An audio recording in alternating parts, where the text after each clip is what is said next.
FreeMMOStation.com. Hey everyone, I'm Skyline Shore with FreeMMOStation.com, and today we're going to be looking at Dawngate. Okay, so there's a few things that I want to talk about. So as we are looking at the gameplay, you can see that it's gorgeous. It actually looks really good and really colorful.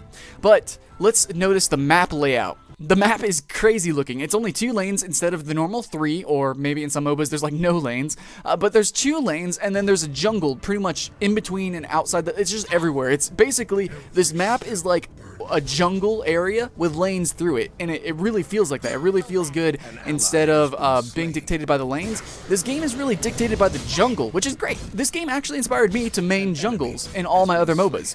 So that's kind of saying something. The jungle is very, very fun. It's very big. There's lots of monsters. You don't really get that much experience, but you can clear it, and it feels really great when you're clearing it, or even counter jungling.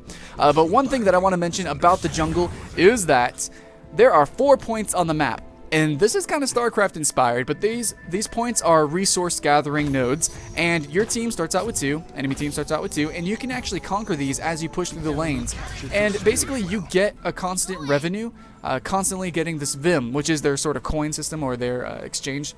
So Vim, you're constantly getting this, and you can get more and deny the enemies by taking over their resource bases. So yeah, there's 4 of those, and it's really like a tug of war. It's really fun.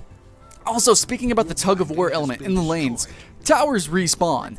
So yeah, you gotta keep up the momentum, and this really puts junglers in a really nice position.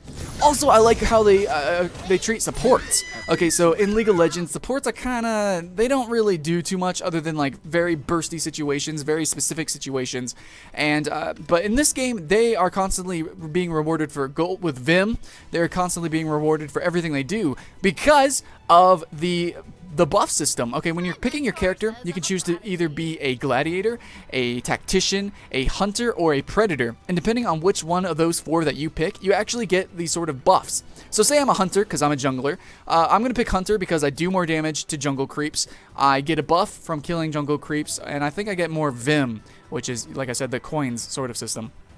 And I think it's health actually, Brian. But anyways, so that's just an example. And then the tactician, well, like if you're a support, say your person kills an enemy or kills a minion, you actually get rewarded for that, even though maybe you're just near them, you didn't actually assist in them. So that's really good because supports aren't supposed to last hit. Supports really are just there to poke and stuff. Also, the tactician gets a boost from just attacking and stuff. So yeah, it's really, really cool. And then also, that doesn't take the place of, say, League of Legends summoner spells, the extra set of spells that you can customize.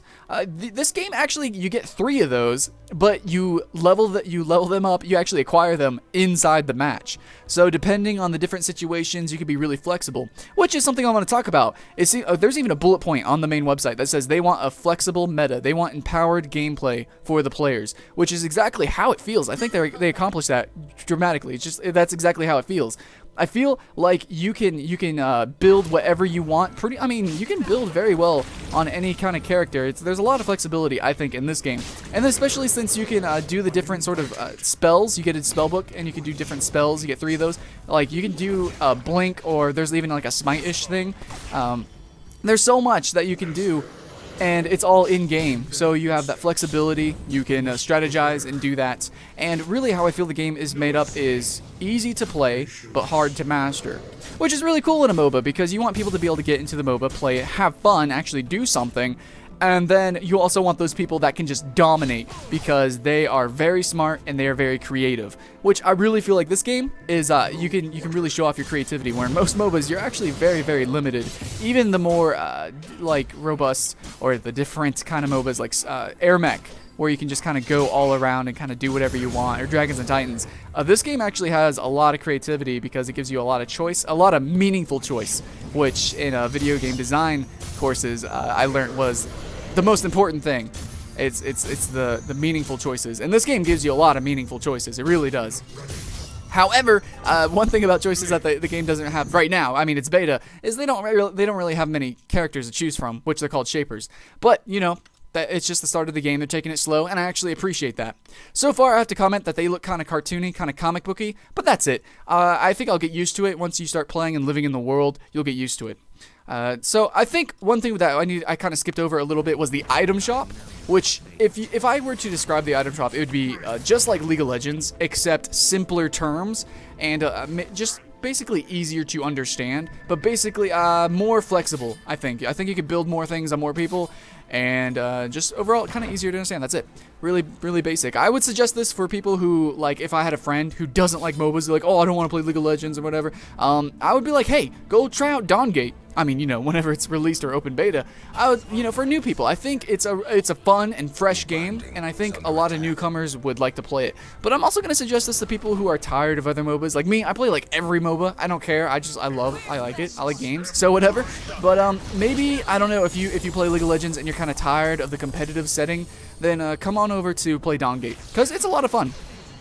So other than that, basically you just have the Nexus equivalent. You have these ancients that actually attack you, and you have to sort of beat the end boss of the enemy base, and that's it, and then you win. So it's very similar to other MOBAs. I kind of already touched on everything that made it unique, but even though it seems like those small things, it's actually a very fun game, and I really suggest it to everyone.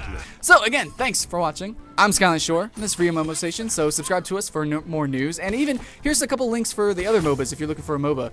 They're free to play, so we did reviews on them, and if you like them, then yeah, awesome. So anyways, see you later. Bye, guys.